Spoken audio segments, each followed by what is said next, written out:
Unidad 13, tipos de mortgage, fuentes de financiamiento. Hay dos tipos de préstamos hipotecarios, se clasifican en dos grandes grupos, los préstamos no convencionales y los préstamos convencionales. Los préstamos convencionales son aquellos que están asegurados por el FHA y que están garantizados por el VA. O sea, son préstamos gubernamentales o no convencionales. Y los préstamos convencionales son aquellos que ni tienen seguro ni garantía de parte del gobierno. Entonces, los préstamos convencionales son préstamos que hacen la banca privada, generalmente, o la banca que está afiliada a la Fed, pero que no tiene ninguna garantía ni del gobierno, ni tampoco tiene ningún seguro. Ahora, los préstamos convencionales sí tienen un seguro, pero no es un seguro del gobierno, es un seguro privado. De hecho, los préstamos convencionales, el seguro se llama PMI, porque son las siglas de Private, privado, Mortgage Insurance, el PMI, el famoso PMI. Pero los préstamos que asegura el gobierno por el FHA tiene una póliza de seguro que se llama MIP, que son las siglas del Mortgage Insurance Premium. ¿Para qué son estos dos seguros, el PMI y el MIP? Esos seguros son para proteger al lender en el caso de que la persona no pague, pueda quedarse con la propiedad y el 20% que no pagó. O sea, si yo pido un préstamo del FHA y que la FHA me permite prestar con solamente el 3.5 de down, 3,5% de inicial, el banco me está prestando el 96.5, correcto. Entonces, hasta que yo haya pagado el 80% de la casa, me van a estar cobrando este seguro del MIP. Este seguro lo que hace es un seguro que el gobierno es el que lo cobra. El programa del FHA, el gobierno es el que pone ese seguro. Y entonces si los bancos se adscriben a ese programa. Bueno, hasta que se haya pagado el 20 y la deuda que quede sea del 80. Entonces, si ya hasta que se haya pagado el 20% de la casa, me van a estar cobrando el seguro del MIP. Porque lo que sucede es que si me voy a default y no pago, entonces el seguro le va a pagar el banco el 20% y la casa también. En realidad, lo que pasa con los préstamos de FHA es que el gobierno le paga al banco y se queda con la casa y la venden en la HUD. Yo ya le mostré la página web de la HUD, ¿verdad? No, del House Urban Department. Bueno, ahora la vamos a ver. No se la mostré. Y si tú pagas el 20%, no tienes que poner ese seguro. Si pagas el 20%, no tienes que poner ese seguro. Entonces, lo mismo en los préstamos convencionales. Si tú das el 20% de down, pues ya no tienes que pagar ese seguro. Pero mientras no lo hayas pagado, tienes que pagar el seguro del PMI. Ahora, entonces, el que tiene seguro del gobierno es el FHA y los préstamos de VA no tienen seguro, sino tienen una garantía de la Asociación de Veteranos. ¿Ok? Entonces, los préstamos del FHA son los préstamos de la Federal Housing Administration, es un organismo gubernamental que está dentro del House Urban Department y funciona como una empresa de seguros. Aseguran préstamos hipotecarios hechos por prestamistas aprobados. O sea, el FHA no es un banco, es un programa federal que los bancos se adscriben para tener el beneficio de la cobertura de ese seguro.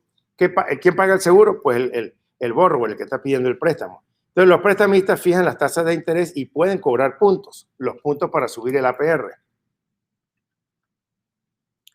Hay dos programas, el 203B y K, pero en el examen solamente preguntan del B. La ventaja del programa 203K es que también te prestan para arreglar la casa. Pero el 203B, que es el que habla en el examen, es un programa que tiene una prima de seguros que se paga por adelantado, que se llama el Upfront Mortgage Insurance Premium, y se le puede agregar al monto del préstamo. O sea, si la tasa, digamos que es de 1.5%, ese valor se le puede subir al valor de la casa para que sea pagado junto con el préstamo completo. Y además de eso tiene el MIP, el Mortgage Insurance Premium, que es una prima anual que se paga en cuotas mensuales y se le agrega al pago mensual.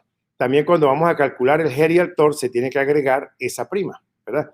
En los cálculos del PITI hay que sumarlo para calcular el HER y también para el cálculo del TOR. Porque es un seguro que hay que pagarlo hasta que se haya cubierto el 20% de la deuda. Los préstamos de FHA 203B tienen cuotas iniciales mínimas del 3.5. Si uno paga el 20, pues como decíamos aquí, no hay que pagar entonces el seguro. Ahora, una cosa que en la práctica uno ve, en realidad, si uno paga el 10% de down, cuando ya has pagado el otro 10, ya te quitan el seguro. Pero hoy día el que paga el 3.5 tiene que pagar el seguro a lo largo de todo el préstamo. Inclusive no se lo quitan, aunque ya hayas pagado el 20, te lo dejan Entonces, la única manera que uno logre el beneficio de que solamente pagues el seguro hasta cubrir el 20% es que hayas dado un 10% de down payment. Ahora, no incluye costos de cierre. Ese 3.5 puede ser un regalo, pero no puede ser un préstamo. Y el regalo hay que documentarlo. Me lo regaló un papá, un tío. Hay que mostrar que el dinero salió de la cuenta de otra persona hacia la de uno como un regalo. Y tiene límites. Los límites dependen de la zona a donde está localizada. Uno puede buscar las tablas, uno se puede meter en Google y buscar cuáles son el máximo préstamo. Loan amount, FHA, maximum amount, FHA. Entonces, estas tablas también dependen de dónde dónde esté ubicada la casa, pues, ¿verdad? Por ejemplo, vamos a hacer aquí alguna tabla. Donde las casas son más costosas, el loan amount es más alto. Donde las casas son más baratas, entonces el loan amount es más bajo.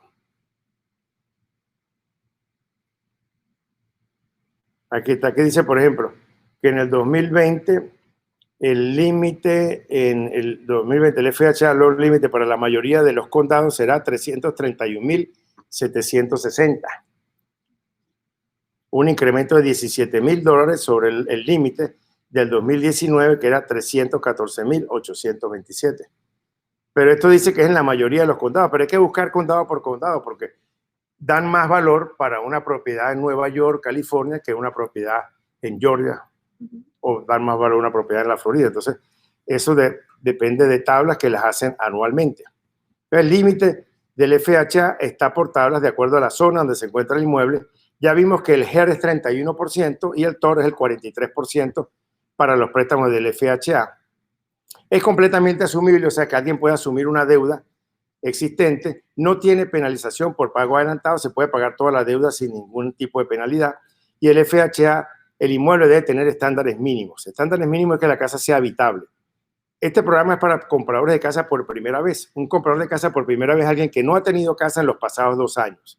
Si la persona tuvo casa el año anterior, tiene que esperar 1 año para comprar. Tiene que pasar 2 años sin casa. Y FHA no garantiza el estado del inmueble, pero sí hace una inspección para asegurar que el inmueble es habitable. No se puede utilizar en realidad. Ellos no lo permiten para una casa que no tenga cocina, que no tenga condiciones de habitabilidad. El resumen del FHA: son asegurados por el gobierno, no otorgados por el gobierno, ¿verdad? Es un programa al cual los bancos se afilian. El lender puede cargar puntos. El comprador tiene un upfront mortgage insurance premium del 1.75 en préstamos a 30 años. Tiene que pagar el mortgage insurance premium hasta que el loan to value sea menor del 80%, o sea, hasta que haya pagado el 20% del monto del préstamo. El comprador tiene que pagar un down payment del 3.5. Este pago no se puede utilizar para gastos de cierre. Los montos máximos van por tablas por ciudad. El HER es 31 y el TOR es 44. Ese es el resumen de los préstamos de FHA. Ahora vamos a hablar de los préstamos de veteranos. Son préstamos para alguien que ha estado en las 4 fuerzas: la Guardia Nacional, la Aviación, el Ejército, la Marina. Y entonces lo que se trata es una garantía que dan para el cumplimiento del militar. Si él incumple, entonces la garantía máxima que va a dar el VA es de $144,000. El VA no fija el máximo límite del préstamo, pero sí impone cuánto es la máxima cantidad que puede comprar una casa con 0 de down payment. En la Florida, por ejemplo, el monto máximo está en $453,100. Si un veterano compra una casa por este monto o menor, no tiene que dar nada de down payment. Pero él sí puede comprar una casa de mayor valor. O un general puede comprar una casa de $1 millón. Pero ¿qué va a pasar? Como la garantía que le cubre es nada más hasta este monto, la diferencia él va a tener que poner el 25% del saldo. Pero si se la vende, si la casa es de $553,100, él va a tener que pagar el 25% de $100,000 que fue el excedente, o sea, va a tener que dar $25,000 de down payment, porque por los primeros $453,100 no le cobran nada, 0 de down payment, 0 de down payment. Las características de este préstamo es que tiene una garantía del gobierno, no lo otorga, o sea, hay bancos que pueden dar este programa apoyándose en la garantía del VA. No tiene primas de seguro, ni el upfront, ni el mortgage insurance, ni el PMI, porque no es un seguro. Entonces, el veterano no paga seguro, no tiene un límite máximo. El límite máximo depende de la capacidad de él de pago y de que pueda dar el 25% de la diferencia.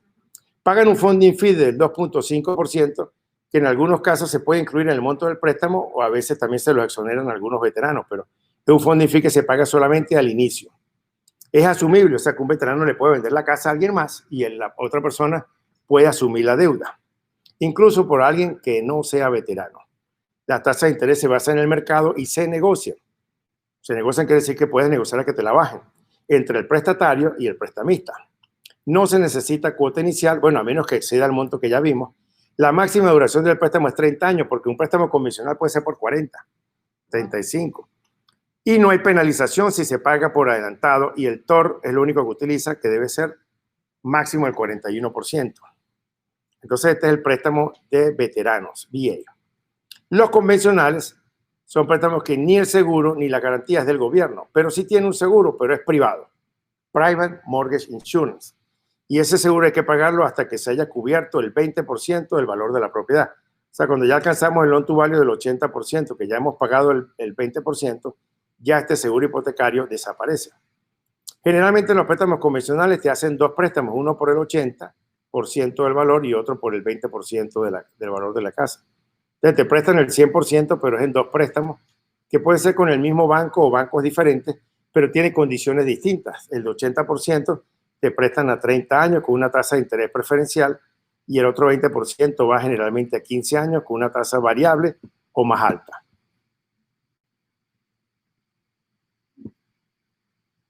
Otra clase de préstamos son los préstamos amortizados, que son aquellos donde el pago mensual es fijo, como el que veíamos anteriormente en la fórmula que calculamos que hay un pago fijo mensual.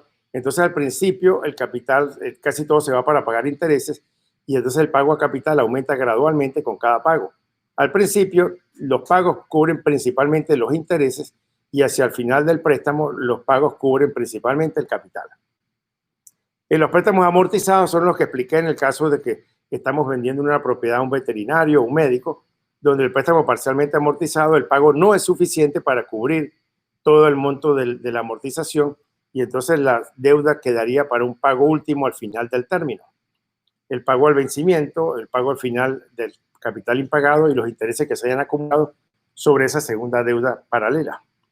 Los préstamos a término o term mortgage, o también conocidos como interest only, son préstamos donde únicamente pagamos intereses, no se amortiza nada, es decir, que al finalizar de la deuda debemos la misma cantidad. Este es un préstamo muy conveniente cuando uno hace flipping, porque si estás comprando una casa para revender, ¿para qué te interesa amortizar el valor de la casa? Lo que te interesa es pagar lo mínimo mensual mientras la arreglas y cuando la vendes, pues pagas toda la deuda. Entonces, en este caso no estamos abonando nada capital, únicamente pagamos los intereses mes a mes hasta que... Pero estos préstamos a término generalmente son a término corto, a 12 meses, a 24 meses. Por lo general son préstamos a 2 años, que es tiempo suficiente para comprar, arreglar y vender una casa. Pero por eso es que principalmente se utilizan para flipping, este tipo de préstamos a término o de intereses solamente. Otra clase de préstamo tenemos el package mortgage, un préstamo empaquetado o préstamo de paquete o package mortgage, es un préstamo que sirve para financiar también pertenencias personales. Generalmente a los bancos no les gusta financiar la nevera, la lavadora, porque eso se daña, no tiene ningún tipo de garantía. Puede entrar un ladrón y se lo lleva y se lo roba. Entonces, pero sí financian pertenencias personales cuando se trata de bienes que van a generar ingresos. Por ejemplo, si vamos a financiar la compra de una panadería, entonces ellos van a prestar para el edificio y también para los hornos, las mezcladoras, la maquinaria, y eso es propiedad personal. Entonces, eso es lo que se llama una hipoteca de paquete, para el edificio y para la maquinaria industrial adentro que va a generar ingresos. Y el Home Equity Mortgage es una línea de préstamos que te dan sobre la plusvalía de la casa. Si usted compra una casa en 300,000 y ahora vale 400,000, le puede pedir al banco, mira, haga un avalúo y présteme sobre la plusvalía. Entonces, si el banco ve que ahora vale 400, le pueden dar hasta el 80% de esa plusvalía. O sea, pueden darle hasta 80,000 de esos 100,000. Generalmente una chequera que de acuerdo a lo que gaste o use se pagaría entonces intereses. Eso es lo que llaman préstamos sobre el equity, sobre la plusvalía de la casa. El wrap-around mortgage es una hipoteca envolvente, una hipoteca que envuelve a otra. Entonces una hipoteca queda subordinada. Esto si yo estoy comprando una casa que ya tiene una deuda y prefiero, en vez de pagar dos deudas, decirle al banco, mira, dame un solo préstamo y tú te haces cargo de pagar la otra. Entonces esta envuelve a la otra Por lo general, el propietario tiene que tener suficiente plusvalía en la casa para que haya una hipoteca subordinada y una envuelta alrededor de la otra. El contrato for deed, ya lo expliqué, es el contrato a plazos o contrato donde el vendedor vende la casa a plazos y no entrega el título hasta que se haya pagado totalmente el préstamo. Pero el PMM es muy parecido porque el vendedor es el que está haciendo el financiamiento, pero en este caso sí el vendedor entrega el título y pone una hipoteca. Por eso se llama, es una hipoteca de compra de dinero, porque el vendedor pone una hipoteca para protegerse de recuperar la casa en caso de que el comprador no la pague. O sea, un financiamiento por parte del vendedor, no en cuotas, bueno, también puede ser seguramente en cuotas, pero el derecho prendario del vendedor es que pone una hipoteca sobre su misma propiedad. Mientras que en el contrato for deed no hay hipoteca. Él tiene el título legal hasta que le terminen de pagar. Otro tipo de financiamiento son los ARM. Los ARM son las siglas de Adjustable Rate Mortgage. Es una hipoteca que tiene un interés variable. O sea, la tasa de interés no es fija. Esto es frecuente en préstamos comerciales. En un préstamo de 25 millones de dólares, el deudor va a querer que el banco le asegure un pago, que el pago va a ser el mínimo necesario y que el banco se va a ganar un margen. Entonces establecen el porcentaje fijo de margen que el banco se va a ganar. El banco le puede decir, bueno, yo me quiero ganar 0,5% de interés. Entonces lo que van a hacer es que ese 0,5% se lo va a ganar el banco a lo largo de todo el préstamo. Si la tasa sube, entonces le suben el 0,5%. Si baja, pues será el valor de la tasa que bajó más el 0,5%. Entonces digamos que la tasa de interés está en el 2% y el banco tiene un margen del 0,5%, la tasa de interés va a ser de 2,5%. Pero si luego la tasa de interés bajó al 1%, entonces el banco va a cobrar su 0,5 punto, entonces la tasa de interés va a quedar ahora en 1,5%. Entonces, a eso les gusta a los inversionistas porque ellos están sacando provecho de que si las tasas de interés bajan, ellos se ven beneficiados, ¿verdad? Entonces, ahorita la Reserva Federal está con tendencias más bien a la baja en las tasas de interés. Entonces, alguien que haya comprado con un préstamo ajustable y empezó con el 3, ahora se está beneficiando de la baja en las tasas de interés. Pero hay topes. En todo caso, lo máximo que puede subir es 2% por año y 6% a lo largo de todo el préstamo. Es lo máximo que puede permitir subir en ese tipo de financiamientos. El SAM, que son las siglas del Shared Appreciation Mortgage, es una hipoteca donde van a compartir el equity, tanto el lender como el borrower. O sea, el prestamista y prestatario se ponen de acuerdo en que el prestatario le dice, bueno, yo te voy a cobrar una tasa de interés más baja, pero dentro de 5 años vendemos la casa y el equity que tengan nos lo repartimos. Entonces, en esa situación, el lender va a aceptar un pago más bajo de intereses a cambio de que en el futuro, cuando se venda la casa o se termine de pagar, se venda y se partan las ganancias de la venta de la plusvalía de la casa. El Reverse Equity Mortgage o RAM es una hipoteca inversa, es muy popular en la Florida. ¿En qué consiste la hipoteca inversa? Si alguien ha estado pagando una casa que tiene una deuda de 30 años, ya ha pagado 20 años y todavía le quedan 10 años por pagar y ya él tiene 80 años, entonces ya para qué, ya está retirado, entonces él prefiere venderle la casa ahora al banco y que el banco le pague a él. Entonces le hacen un avalúo en la casa y de acuerdo al valor que tenga el día de hoy, se la van a recomprar en el plazo que él estipule. Dice, bueno, yo no voy a vivir sino 20 años más, hasta los 100. Bueno, esta mañana me mostraron una foto de alguien que ya tiene 105 años. Yo conocí una señora por ahí en un pueblito en Medellín que tenía 103 años, gente que vive mucho. Pero en todo caso, si él dice, bueno, yo estimo que va a vivir 20 años más, el banco le calcula cuánto le va a devolver de su casa mensualmente para que en el año 20, a partir de allí, ya le hagan el último pago y ya él se tiene que ir de la casa. Si se muere antes, lo que quede en los pagos se los dan a quien haya dejado él en el testamento. Pero si él no fallece a los 100 años, entonces se tiene que ir de la casa porque ya se la pagaron. Pero mientras tanto, durante esos 20 años, él va a vivir en la casa y a recibir pagos de su propia casa. Ya no, ¿verdad? Lo negativo de esta hipoteca inversa es que tiene unos gastos de cierre generalmente elevados, pero lo que hace es que el lender está comprando la propiedad en cuota. O sea, una venta ahora en reversa. Ahora es el banco el que le recompra la casa a él. Y hay bancos que se especializan en esto y hay muy buenas comisiones para los loan officers que las venden también. Entonces, por eso es bastante popular el RAM, el Reverse Annuity Mortgage. El Biweekly Mortgage es una hipoteca donde en vez de pagar mensualmente, pago cada 2 semanas. La ventaja es que si pago cada 2 semanas equivale como si hubiera hecho 13 pagos en el mes. Lo que significa es que si voy a pagar 1.500 al primero del mes, en vez de pagar 1.500, pago 750 el primero y 750 el día 15. Entonces, lo que estoy haciendo es recortando los intereses a 15 días y por consiguiente viene a ser el equivalente como si hiciera 13 pagos en vez de 12 en el año. O sea que una deuda a 30 años puede verse reducida a unos 25 años. Entonces es una manera conveniente, pero hay que pedirlo en el momento que uno hace el préstamo, que sea biweekly. Y es conveniente para alguien que gana salario 15 y último, ¿verdad? Alguien que tiene un sueldo fijo de 15 y último, pues se puede poner con un biweekly. Y el buy down es comprar puntos de descuento, es para reducir la tasa de interés, comprando puntos como hemos visto, ¿no? El mercado hipotecario y la oferta monetaria. La ley de la oferta y la demanda es la que rige en el mercado hipotecario. Cuando hay más oferta de casas, ¿qué pasa? Los precios bajan. Cuando hay más demanda, los precios suben. Es inversamente proporcional, ¿verdad? Y con el dinero pasa lo mismo. Hablamos de dinero difícil versus dinero fácil. Dinero fácil es cuando uno va al banco y el banco le presta con facilidad, porque hay mucho dinero en la calle y las tasas de interés están bajas. Y el mercado de dinero difícil es cuando sucede lo contrario. Vamos a pedir un préstamo, nos ponen muchas condiciones porque hay poco dinero en los bancos y entonces el banco lo está prestando al que le ofrezca la tasa de interés más alta. Entonces, ¿qué es lo que exige la demanda de dinero para hipotecas?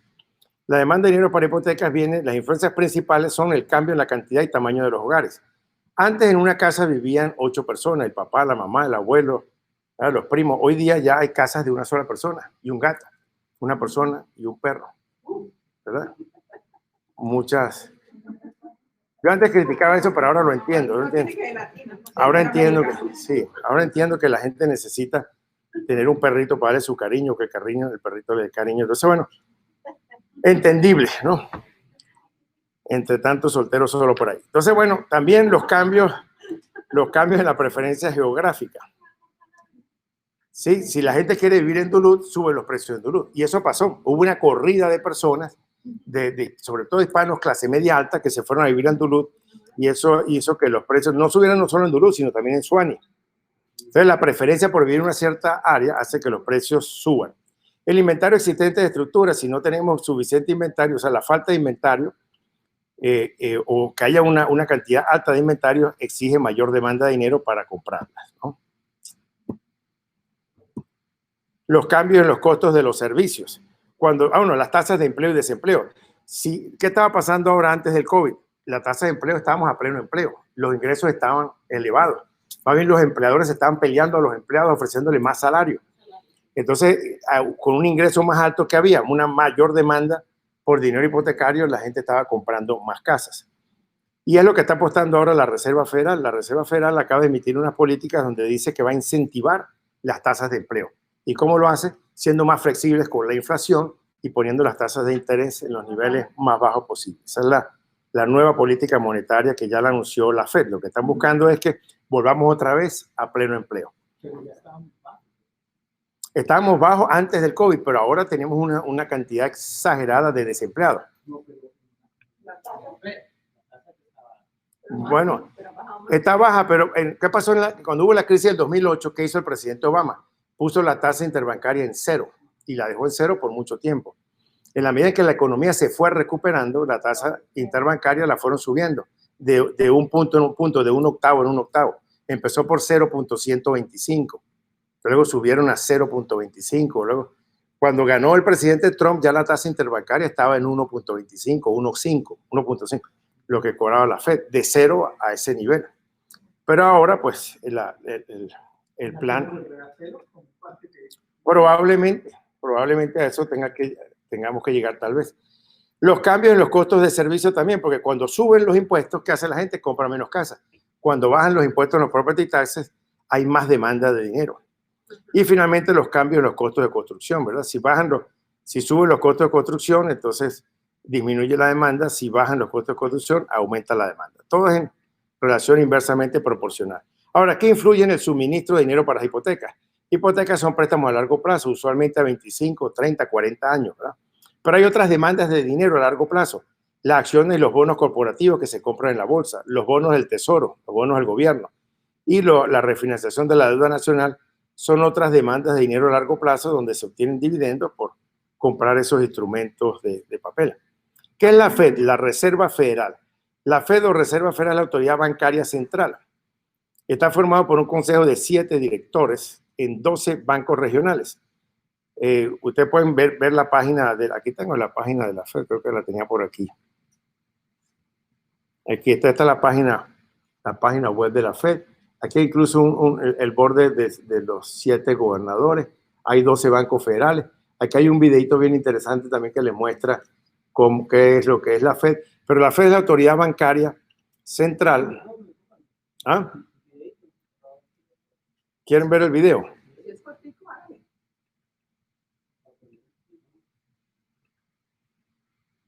Ok.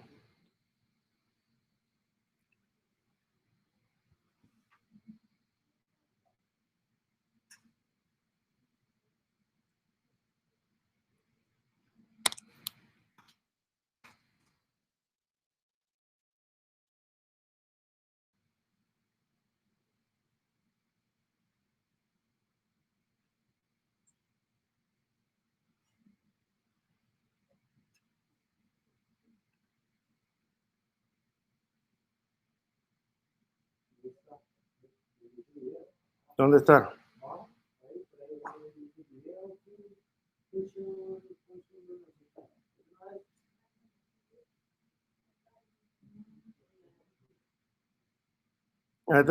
Sí, hay varios, pero este no es el primerito.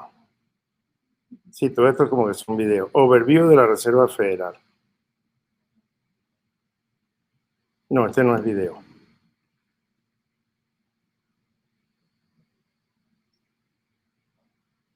Conduciendo la política monetaria, pero hay uno que sí que tiene toda la... Este es.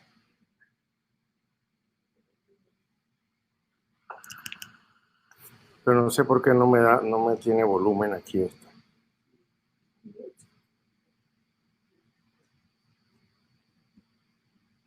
Sí, porque ahora les quería poner un video también, pero está muy bueno. ¿Será por esto?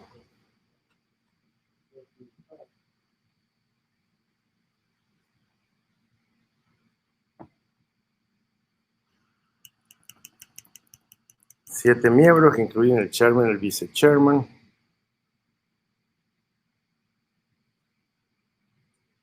Los nombras por 2 periodos. Ahí están las 12 regiones. A mí lo que me gusta de este video es que escogieron, ahí están las 12 lugares.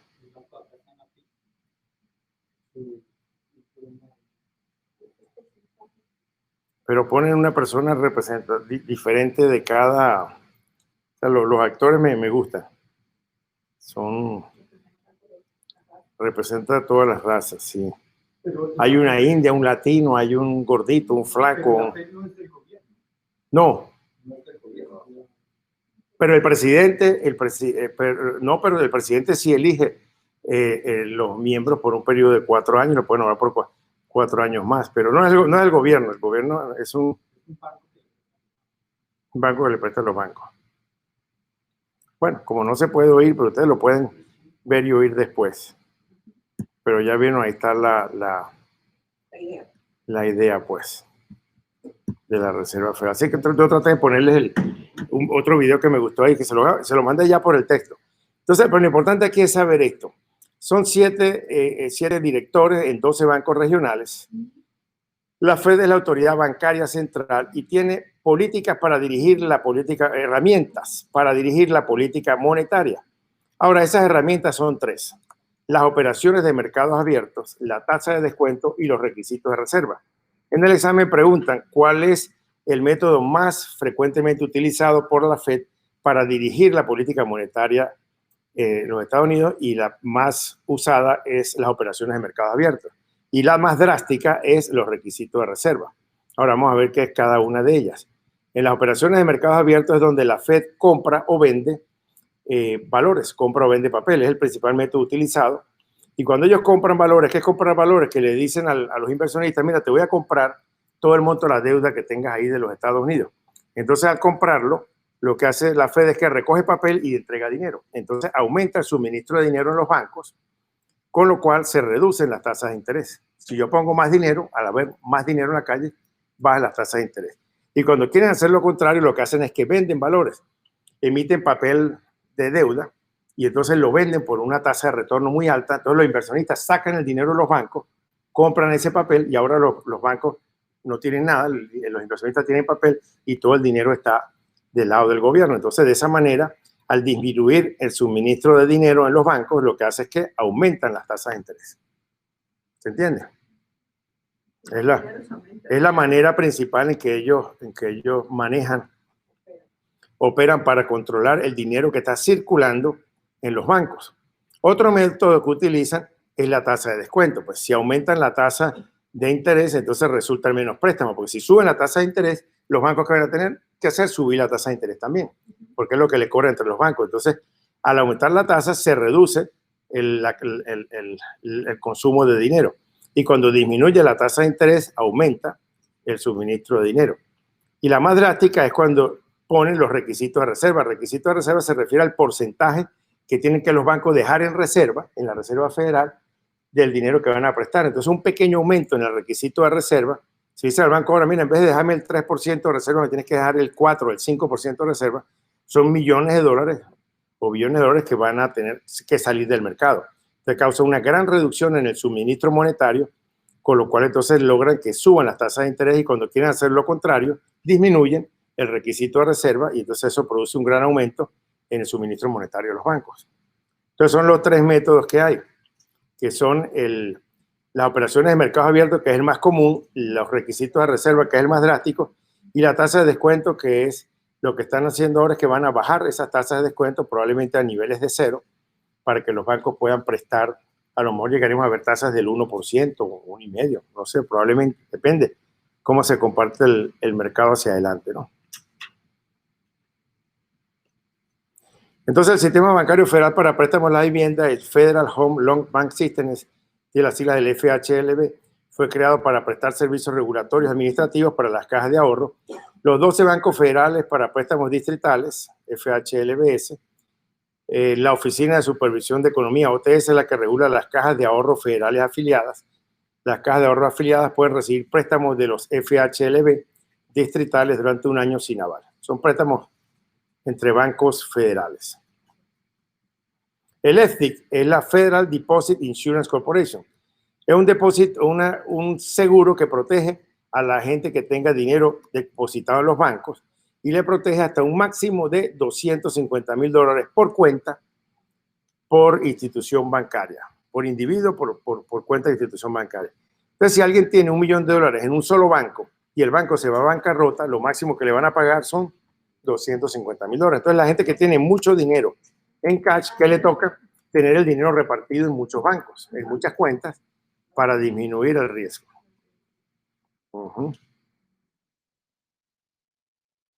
Antes eso era una cantidad menor, pero ahora la subieron y el monto es $250,000. Eso lo subieron después de Obama. El mercado hipotecario primario y secundario. Esta es una pregunta muy frecuente en el examen. ¿Cuál es el mercado hipotecario primario? ¿Cuál es el mercado hipotecario secundario? Primarios son, para que lo entiendan fácil, los que lidian con el público en general. Y secundarios no atienden al público, sino que se compran o se garantizan préstamos entre ellos. Vamos a ver básicamente el mercado secundario, nada más está Fannie Mae, Freddie Mac y Ginnie Mae. Son tres bancos del secundario. Pero en el primario entra toda la banca, entran todos los bancos comerciales. Todos los bancos comerciales que pueden hacer préstamos de FHA, de BA y de convencional. También están las asociaciones de ahorro, que principalmente hacen préstamos convencionales. También están los bancos de ahorro mutuos, que hacen FHA y BA. También están los prestamistas particulares, los mortgage lenders. También las compañías de seguros de vida que compran mortgage.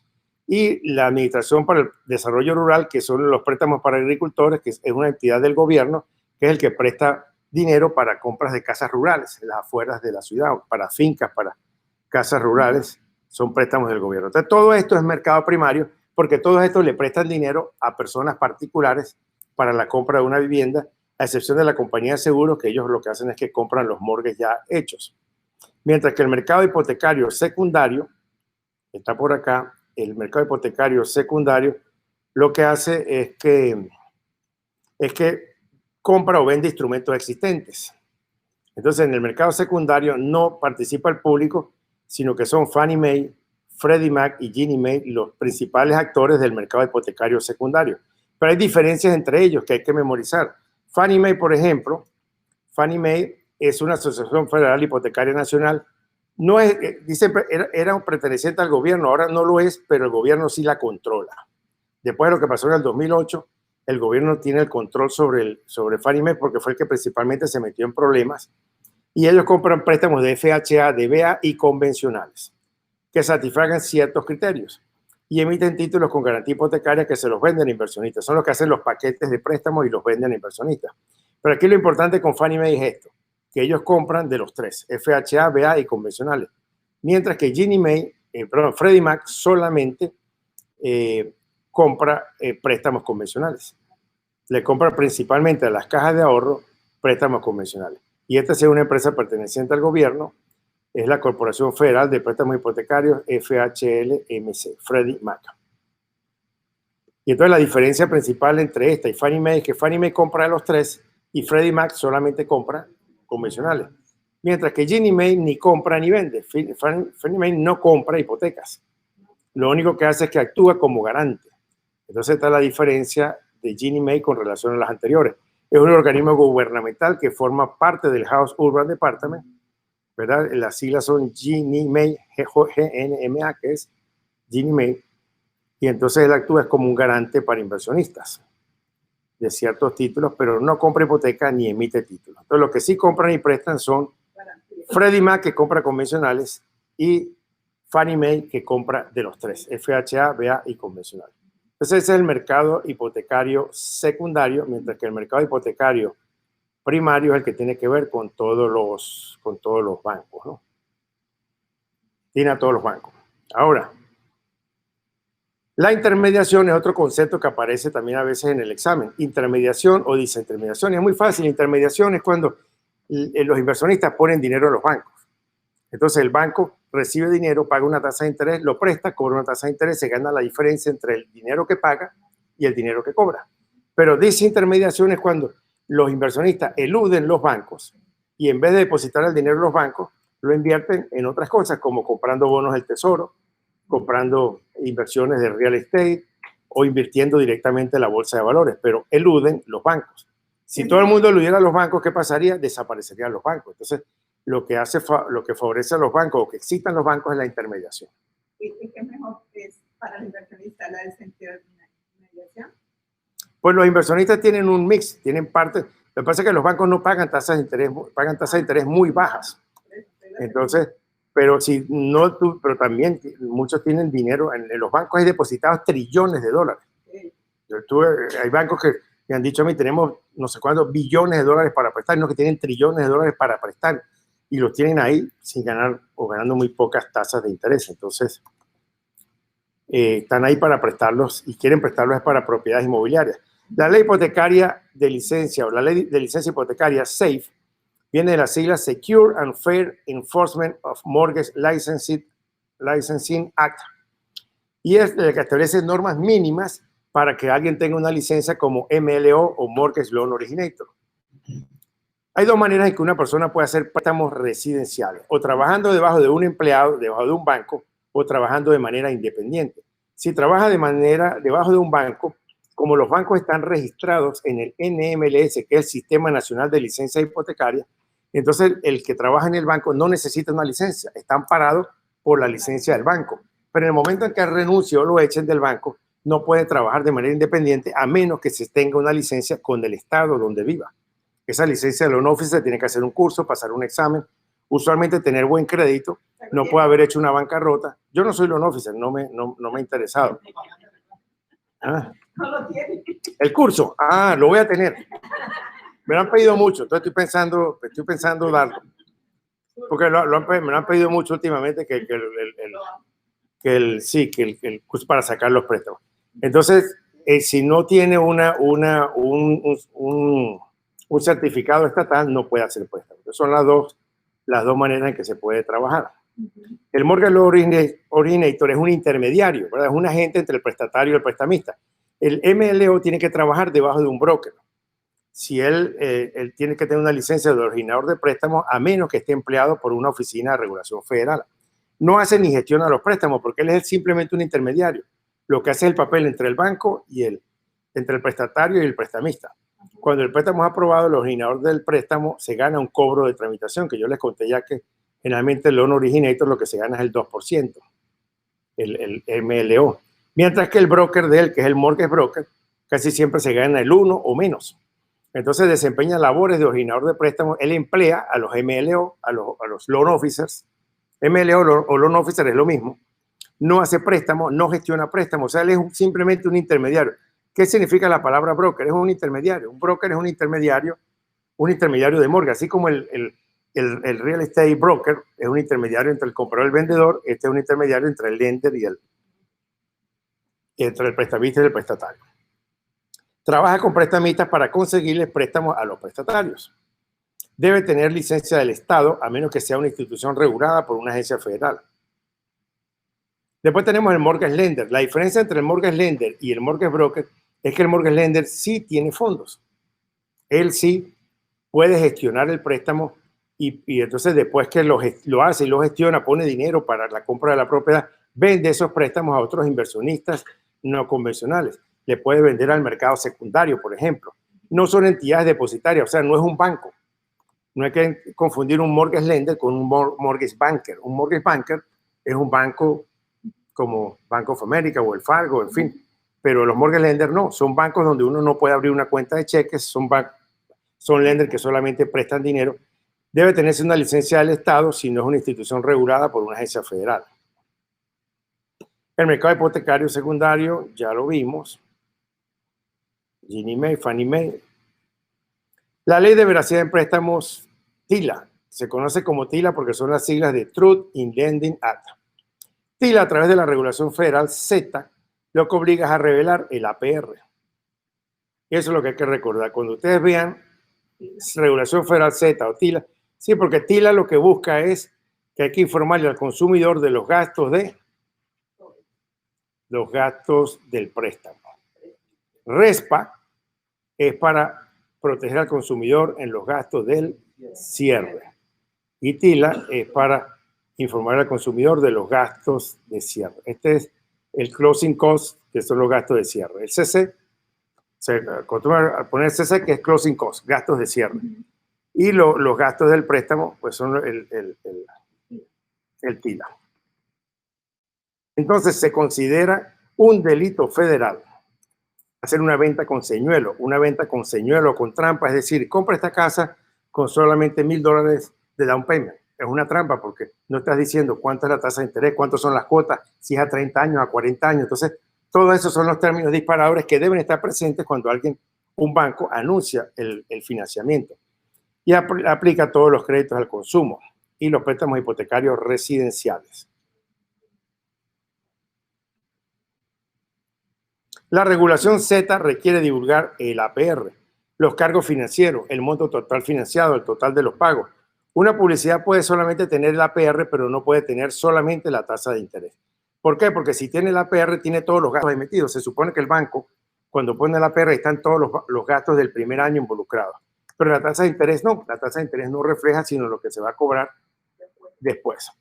Entonces, es obligatorio divulgar dentro de los 3 días hábiles después de haber aceptado la solicitud del préstamo o a más tardar 7 días hábiles antes del día del cierre. Hay que revelar pues todo lo que van a ser los costos del préstamo. Publicidad engañosa es hacer eso, es poner una publicidad sin involucrar todos los términos asociados. Si yo publico nada más el monto inicial o el número de pagos o solamente el periodo de pago o el monto mensual de los pagos, tengo que revelar todo, incluyendo el APR.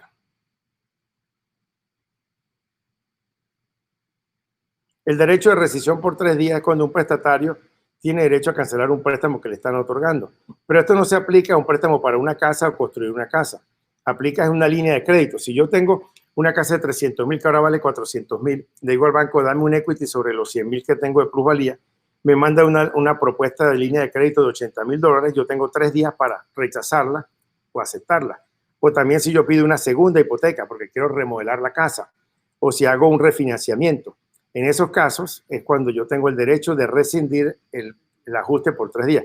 Pero si la estoy comprando nueva, no tengo ese derecho. Ya a mí me han mandado antes todas las condiciones del préstamo y ya que las acepté, no tengo derecho de rescisión. ¿Ah? 3 días hábiles. 3 días hábiles.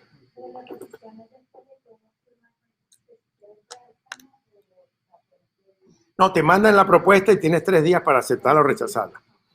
Después que la aceptaste, ya no. ¿Ves?